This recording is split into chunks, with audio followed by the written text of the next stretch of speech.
yung bata at nakatulog din ako sa tabi niya.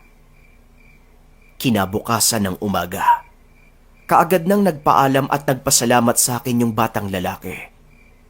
Hindi ko naman masyadong nakausap dahil bangag pa ako ng oras na yun. Dito ko na unang nakita yung lalaki.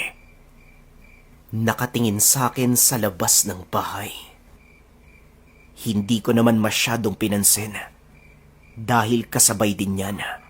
Humangin ng malakas at naamoy ko uli yung nakakasulasok na amoy. Kaagad kong sinundan kung saan ito nanggaling. Mula ito sa likod ng bahay. Maniwala man kayo o hindi, merong hukay doon sa gilid at maraming nabubulok na laman. Hindi ko masyado inisip kung anong klaseng laman yun. Matapos kong matakpan yung hukay, sandali akong napalingon sa harapan ng bahay. Hindi pa rin umaalis yung lalaki. Pero halos 2 oras na ang lumipas, pareho pa din ang itsura niya.